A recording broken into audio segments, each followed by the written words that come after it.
Welcome to NarrativeNook Audiotales, where enchanted stories come to life. If you enjoy our stories, please subscribe, like and share to support our channel. Enjoy listening. I'm telling you, in a few days, I'll swing by your place too. You're going to take me out to dinner, and I'll eat even better than him. Then I'll snap some photos to rub it in his face and show him that I'm living even better. Oh, by the way, the college entrance exam results are about to come out. I've got to say this now, you can't consider other universities. Even if you want to check out other schools, you've got to remember me. Arabella, smiling, said, "Sure thing." Grandpa Beck rattled on for a bit more, then hung up the phone. Serena, being helped into the room, placed a diamond bracelet into Martha's hand and said, "I can't wire money to Lily and Holly right now, and you can't make it obvious. Find some people you trust and let them transfer some cash to Holly and Lily's accounts. If it weren't for their help today, her image would have been completely ruined. Remember, don't leave any trace. Rest assured, Mississippi." Martha put away the bracelet, knowing that it was worth 100 grand. She couldn't help but ask, "So you mean 50 grand each?" "5 grand is for you, the rest is split between them. You fell and hurt yourself while helping me today. If it weren't for you speaking up for me and making up a boyfriend on the spot, my mom looked like she was going to eat me alive." The more Serena thought about it, the more pissed she was. She promised to treat me like her own, but when there was a conflict of interest with her own daughter, she didn't hesitate to back her own. In her eyes, I'm just an outsider. "Miss, the madam has already been very tolerant. And my brother, he bought a gift for Arabella, but nothing for me." Serena was livid. Nobody took her seriously. Why on earth did Arabella have to come back? Why did she have to come back and cause her trouble? "Actually, Serena, the boyfriend I made up for you, you could consider continuing to play boyfriend-girlfriend with Mr. Cooper. That way, your parents wouldn't be suspicious. And our plan can proceed smoothly." That's exactly what Serena was thinking. Although Martin wasn't her ideal guy, even if he was a bit annoying, at least he could act as a shield. If anything comes up in the future, she could get him to do it. After a while, Serena took out her phone and messaged him. He immediately called back, excited, "Serena, have you finally accepted my pursuit? You're willing to be my girlfriend? Fantastic. It's just a trial, not officially dating. Already giving me a chance, that's enough to make me happy. Serena, can I come see you now? I have a lot to tell you." Martin has liked her for 6 years, and he couldn't wait to pamper her. Seizing the opportunity, Serena hinted, "There's a movie tonight, I heard it's good. What's the name? I'll fly back immediately to take you." Serena could hear him ordering plane tickets on the side. She couldn't help but ask, "You're abroad?"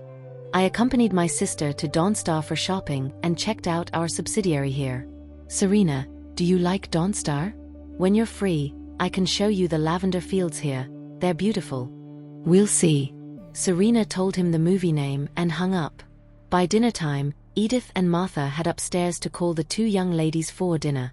They glanced at each other, their eyes filled with dissatisfaction and disgust, quickly looking away.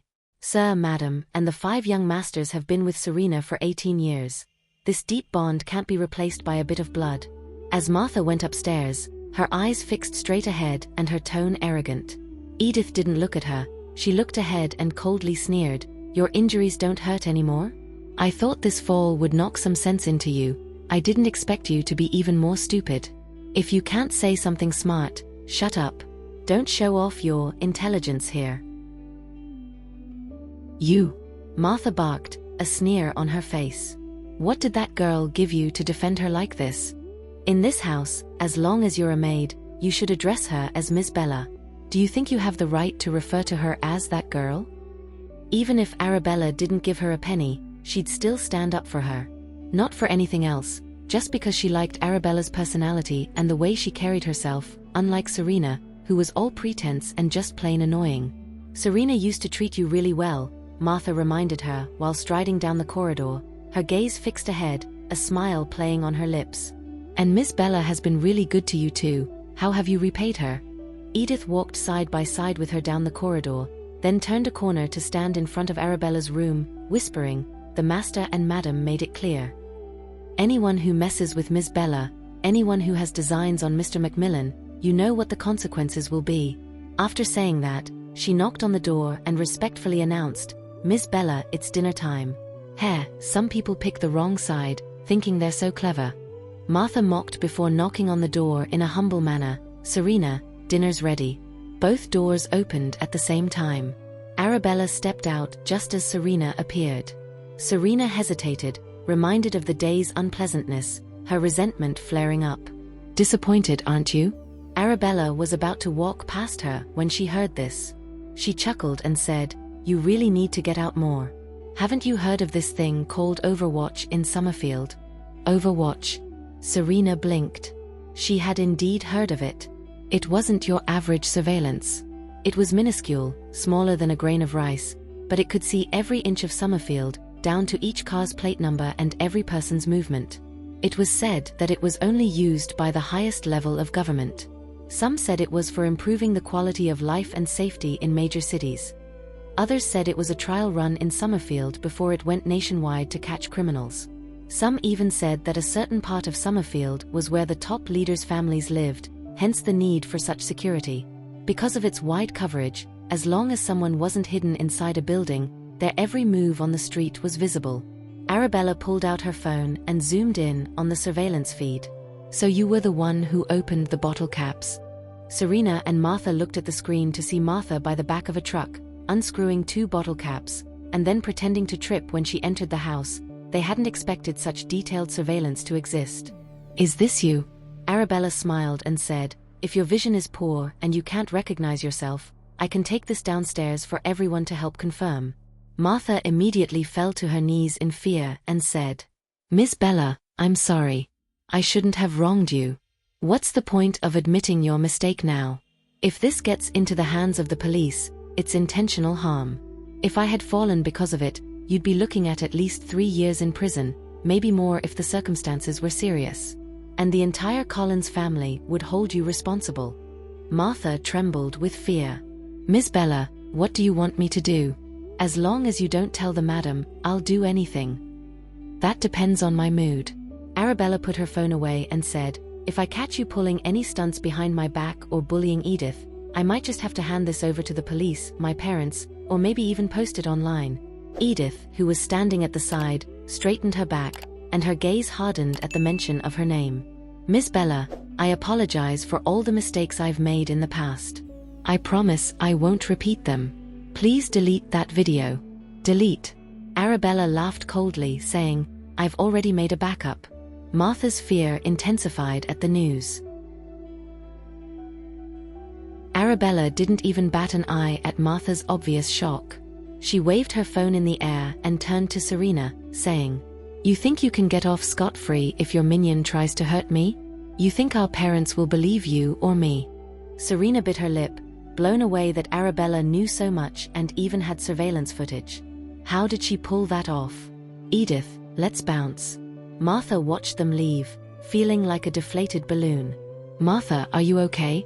Serena quickly reached out to steady her. There was no surveillance there, right? Could it be, like Arabella said, that she has some all-seeing tech? Is Overwatch that wicked and able to capture everything so clearly? Martha felt screwed. She'd been careless, thinking there were no cameras there. She had no clue about something like Overwatch. "We've got to get her to delete that video. We can't let it go viral." Serena feared she would be dragged into it. But Arabella isn't exactly a pushover. She said she has a backup. Wasn't she just using this to blackmail them? That's so low. "Martha, you don't know. That thing can't capture what's inside buildings. We could take action there." Martha didn't expect Serena to suddenly become so cunning, even coming up with this plan. "All right, as long as we can delete it, we can breathe easy. Miss Bella, you're so freaking smart." As Edith followed Arabella downstairs, she couldn't help but ask, "If you have the evidence, why not confront Serena? She must be related to this. Martha must be acting on Serena's orders. This evidence only proves Martha's involvement. If she insists it was her idea and it has nothing to do with Serena, plus Serena's good at playing the victim, maybe even cry a river in front of our parents, then, at most, it would just be a servant getting fired. There's a good chance Serena wouldn't be kicked out. At most, she'd get a slap on the wrist. With this thing in my hand, it's like a leash. I can use it to warn them. If they're feeling brave or restless, they'll definitely try to pressure me to delete it. Then they'll slip up, and she can catch Serena in a big mistake. Only then can she convince their parents to give up on her for good. Miss Bella, you're so freaking smart. Edith caught on and admired Arabella to the point of prostration. You think things through so thoroughly. Enough. Arabella signaled for her to stop talking as they entered the dining room. Edith quickly shut up. During dinner, Serena didn't dare look at Arabella, kept her head down, and almost spilled the soup a few times. Martha kept her head down, not daring to look at Arabella, silently tending to Serena. How are our grandparents holding up lately? Hans asked after serving Arabella some food, shifting his focus to his parents. He's been either busy with the company or rushing home to keep his sister company. It's been a week since he got back, but he hadn't checked on his grandparents yet. Your grandma woke up once on the day of the award ceremony but then fell into a coma again. Louisa said with a heavy heart. God knows when she'll pull through. What caused it? Arabella asked coolly. She heard their health wasn't great, just like her other grandparents, who were getting on in years, but she never asked for specifics. Your grandparents both love to stay active. A month ago, they went mountain climbing. Grandma took a tumble, and Grandpa fell down a dozen steps trying to catch her. They both blacked out and were in a deep coma by the time they were rushed to the hospital. Louisa could still picture the scene as if it had just happened. The CT scan showed that Grandma had a fractured skull and brain bruise, along with multiple broken bones. Grandpa's condition was even worse. He broke several bones while protecting her. Fluid accumulated in his left chest cavity, and there was intracranial hemorrhage. Both their lives were at risk. Louisa still felt a chill, remembering. Grandpa went into shock during the examination, and Grandma suffered acute respiratory failure. It scared the living daylights out of us. They were both in critical condition with internal bleeding that couldn't be operated on, so they were transferred to the ICU. They've been in the ICU until now. Grandma has woken up twice, but Grandpa hasn't woken up at all. Louisa's mood darkened as she spoke. They have a whole host of complications. The doctors say the intracranial hemorrhage has caused extensive damage to their central nervous system. They both have trouble coughing and expectorating, so the doctors performed a tracheotomy to help them breathe. Their condition sounded dire, a step away from the grave. Kenneth also spoke gravely. The entire ICU team has been tackling all sorts of issues, from respiratory failure, shock, respiratory tract infection, anemia, and electrolyte imbalance. Each day brings a new set of challenges. We don't know when they'll recover, but we're holding out hope. Are they at Hope Hospital? Arabella asked. No. Although Hope Hospital was the best public hospital in Summerfield, known especially for treating heart diseases, private hospitals provided more attentive care. How are our other grandparents doing? Hans asked solemnly. Their condition hasn't improved either. Your uncle has contacted top experts abroad. They've already left the country for treatment. Hearing that his other grandparents' condition wasn't any better than his grandparents', Hans sank deeper into gloom. Let's not talk about this during dinner. Worried about the somber mood, Kenneth served Arabella a piece of pork loin. Eat up, Bella. You've been back for almost a month, right? Yes. Arabella obediently took the food her father served her. Are your college entrance exam results out soon? We can check the day after tomorrow. Great. Do you have any universities you want to apply to? Kenneth asked with a smile. Just so you know, I'll support you no matter where you want to go. Of course, I won't force you if you don't want to go to college. Your happiness is what matters most. Thanks, Dad. Serena on the side was green with envy. Hans turned to the girl next to him, his voice gentle. You nervous? Arabella, what? It's just college entrance exam results. What's there to be nervous about? If Hans knew what she was capable of, he wouldn't have asked such a question. But to keep him from worrying, she obediently answered, I'm good. Hans didn't see any nervousness or anxiety in her eyes. Was she confident in her results? I'm leaving for abroad in 2 days. After work tomorrow, I'll take you to see Grandma and Grandpa, okay? This was the last deadline he could push. His work at Dawnstar was always pressing. Tomorrow was his last day with his sister, and thinking about it, he felt a bit reluctant. Though Kenneth and Louisa also wished the elders could see their granddaughter, they have been in a coma, which was why they didn't arrange for them to meet Arabella. A cunning glint passed through Serena's eyes. If Grandma and Grandpa didn't wake up, then there was no point in Arabella going. Without their approval, she'd have made a wasted trip. But if Grandma and Grandpa suddenly woke up and saw Arabella, which caused them too much excitement, their bodies might not be able to handle it. If anything happened, then Arabella would be the scapegoat. The Collins family would never accept someone who caused their grandparents' deaths. She just couldn't miss this drama.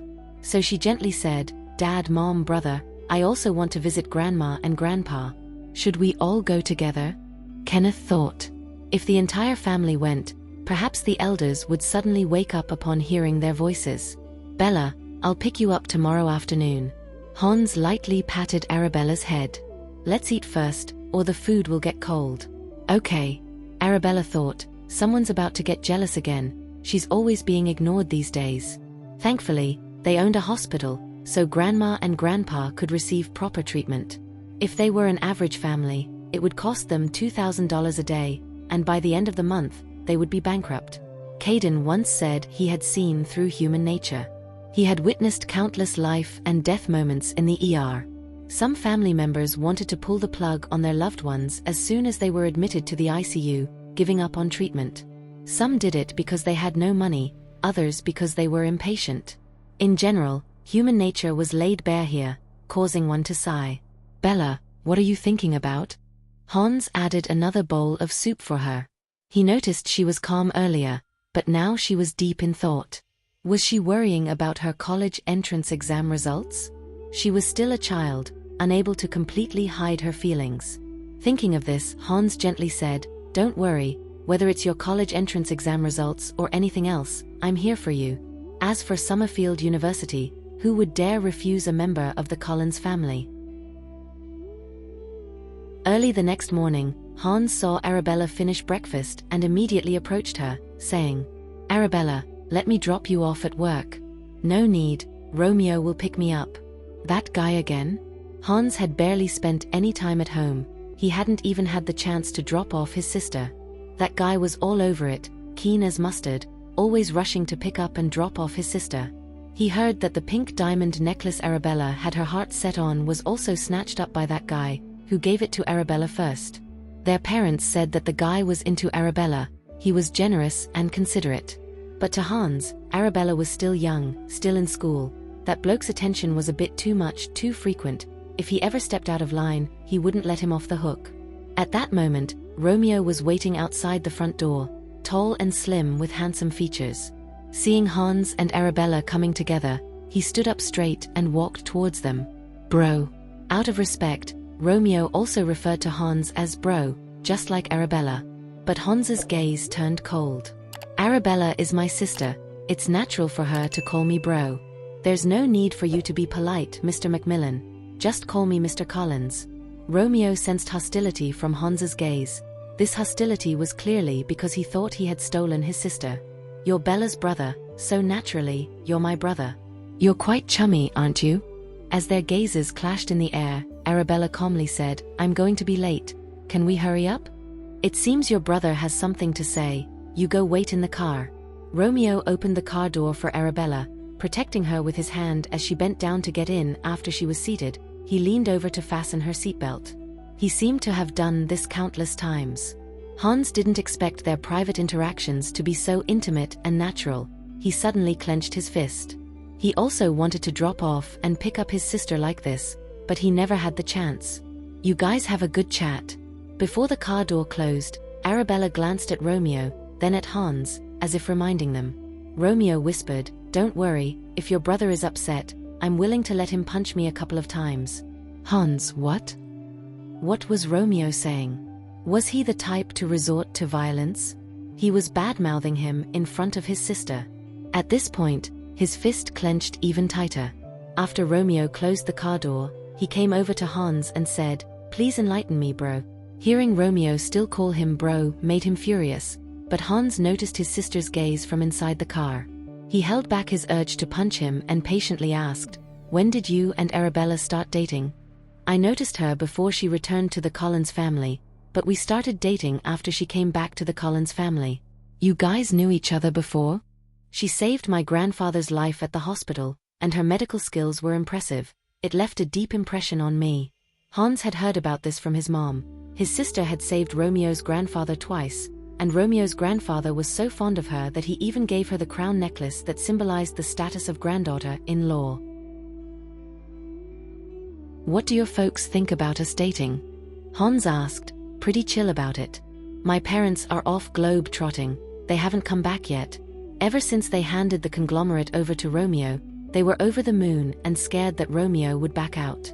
They hopped on a plane ASAP and went abroad. Normally, they were the ones who contacted the Macmillan family. Even Philip didn't have a fixed way to contact them. My grandma is still in a coma. The only one left to make decisions in the Macmillan family was Philip. Don't sweat it, Bella is a great girl, and I'll cherish her for life. You don't have to worry about me being a fickle fellow. I'm not going to change my heart in the future. If I ever do Bella wrong, I'm ready to pay with my life." Seeing that Romeo was a straight shooter, Hans didn't push him further. "All right, I'll take your word for it. If you treat Bella right, we, the Collins family, will do the same to you. But you dare to do Bella wrong, to be fickle, or to make her sad, it's not just me. The whole Collins family will come after you." "Okay, you got my word." Romeo bumped fists with him. Arabella watched this scene from afar inside the car. She knew this was a man-to-man promise. They must have reached an agreement, most probably concerning her.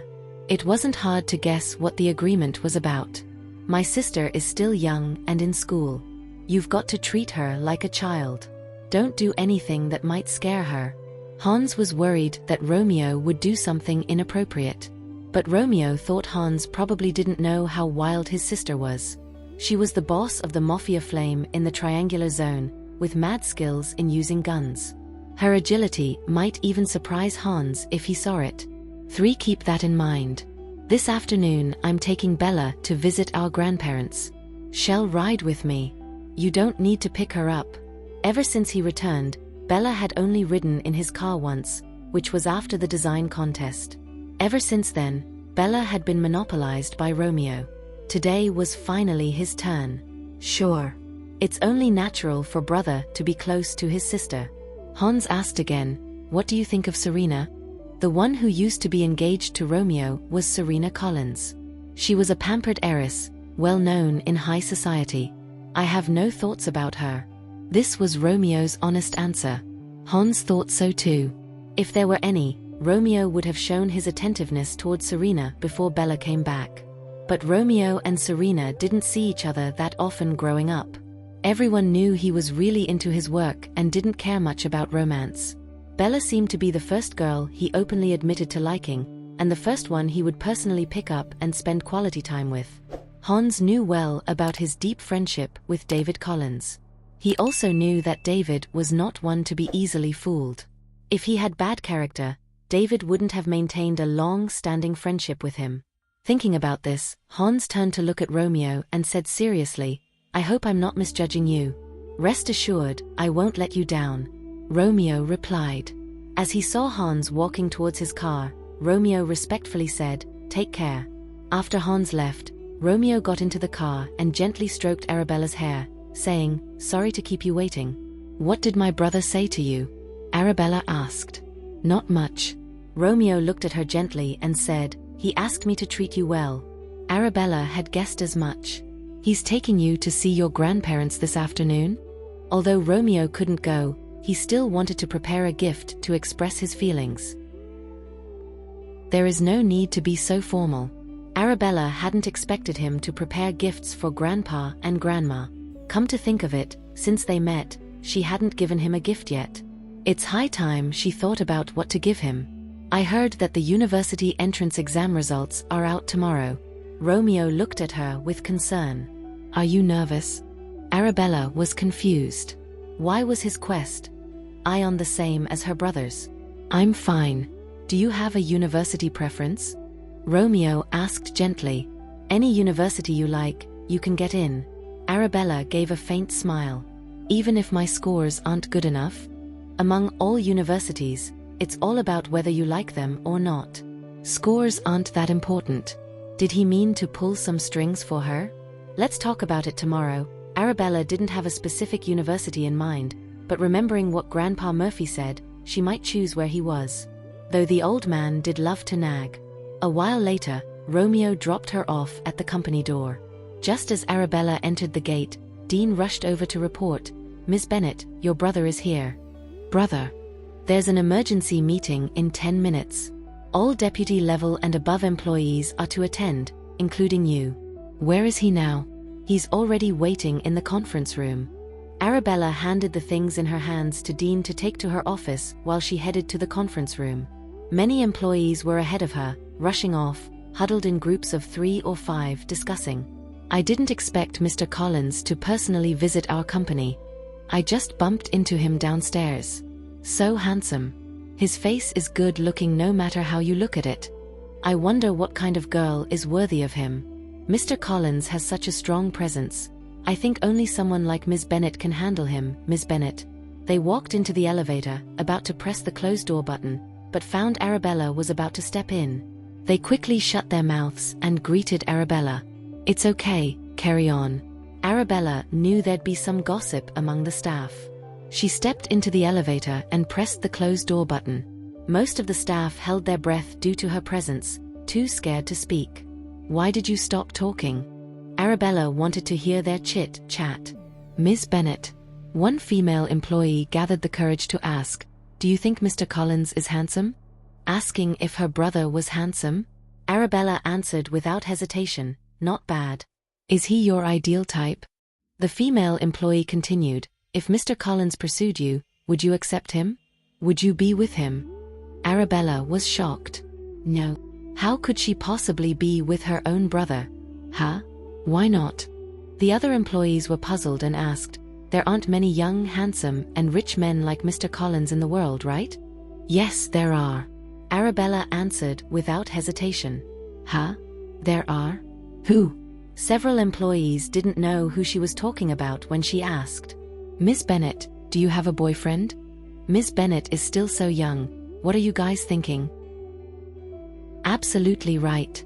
Even if Miss Bennet really has a boyfriend, he must be a top-notch guy. "Miss Bennet, do you know why Mr. Collins suddenly came for a visit? Is there something important going on? He's not planning to make cuts, is he?" "Ah? No way, I'm scared stiff of layoffs." The elevator doors dinged open, and several employees hurriedly followed Arabella, asking anxiously, "Miss Bennet, is Mr. Collins really going to make cuts? I heard he laid off thousands at the M-Country branch last month." "Oh my, I feel like I could be next." One of the employees mustered up the courage to grab Arabella's clothes, saying anxiously, "Miss Bennet, if Mr. Collins fires me, you've got to have my back." "And mine too. What if it's me getting the chop?" Arabella teased them with a smirk. "What?" The employees were all stunned. "If Mr. Collins dares to fire you, we'll go on strike." Arabella was somewhat surprised and asked with a smirk, "Really?" "Of course. Without you, the company cannot have this achievement, and so do us. Miss Bennet, if you get fired, wherever you go we'll follow. I'm not joking or brown-nosing. We all see how capable you are. If Mr. Collins fires you, it just shows he's blind. The future of the company depends on you." "Yes, exactly." Arabella's lips curled into a smile, not expecting to be held in such high esteem by these employees. She knocked on the conference room door, and a familiar voice came from inside. "Come in." Several employees followed Arabella in, and upon seeing Hans, they all greeted him. "Good morning, Mr. Collins." Arabella also followed with her greetings. "Come sit by me." Hans patted the seat next to him, looking warmly at Arabella. Seeing this, everyone thought they were seeing things. Why was Mr. Collins being so friendly to Miss Bennet? Surely he wouldn't fire her, right? Arabella sat beside Hans, who said, "I'm just here to check in. Everyone relax." He cast his gaze over everyone, but it felt as if he was speaking directly to Arabella. Upon hearing this, everyone breathed a sigh of relief. As long as there weren't layoffs. After a while, once everyone was present, Hans first asked about the company's recent situation. Several managers mentioned Arabella. Mr. Collins, I don't know if you've heard about the recent issues at the company. If it weren't for Ms. Bennett, we would have been toast. If it wasn't for Ms. Bennett lowering herself to accompany me to the design competition, I wouldn't have won the championship, and the company wouldn't have gotten ahead. In essence, Ms. Bennett is our hero. The one speaking was Molly, who had recently been promoted to design department manager.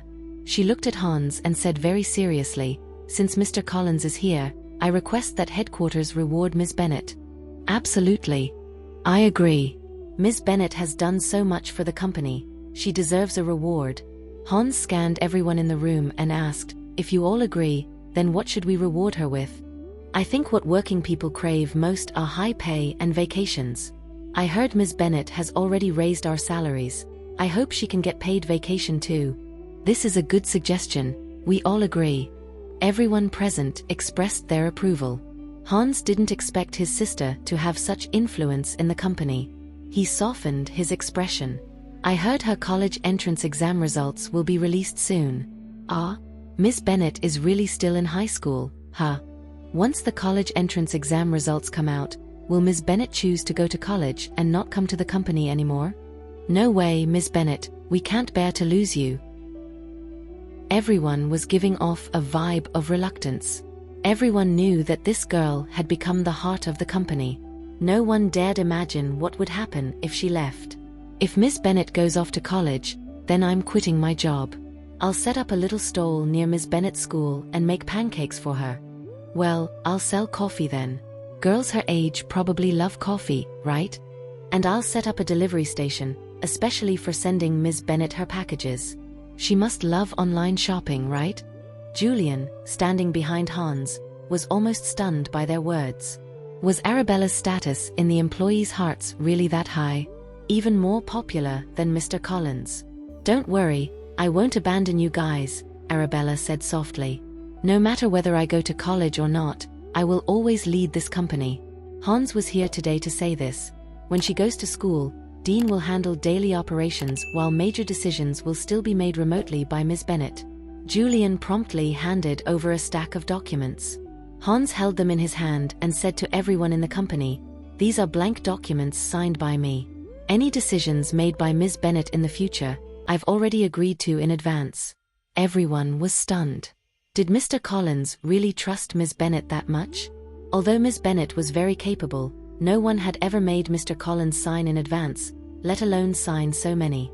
Everyone understood the risks involved. Ms. Bennett is very outstanding. Her salary will be further increased, and as for the concerns about leave, even if she goes to college, her salary will still be paid. Everyone cheered. Mr. Collins was really too good to Ms. Bennett. So good that everyone felt envious. The meeting is over. Arabella was thinking, was this special treatment really okay? After the meeting, people started to chit-chat. "Do you think Mr. Collins has a crush on Ms. Bennett? He seems to treat her very differently." "I have that feeling too. When Mr. Collins looks at Ms. Bennett, his eyes are filled with gentleness and indulgence. It's not the look of a boss on an employee." "I noticed that too. Mr. Collins seems to soften only when he's facing Ms. Bennett." Could Mr. Collins really like Ms. Bennett? "I think they're a good match. Yeah, beauty and geek, they're both attractive and capable." Hans followed Arabella into her office, and Dean quickly said, "Mr. Collins, Julian, please have a seat. I'll make you some coffee." Hans looked around the environment and gently said to Arabella, "When you go to college, I'll have this place redecorated. Julian, get in touch with the renovation company in advance, let them come and take measurements, and make a design." "Yes." Julian immediately noted down this task on his tablet, marking it as a priority. "There's no need, I think the office environment is fine," Arabella said. However, Hans said, "How can my sister use items that others have used before? Do you have a favorite color? Maybe black, white, or gray? I thought you would choose lighter colors, like light pink, light blue, mint green, and so on." Thank you for listening. If you have enjoyed this story, please like and share so others can see it too. Also hit the subscription button and notification bell so you can be notified on our next release. Thank you for your support. God bless you.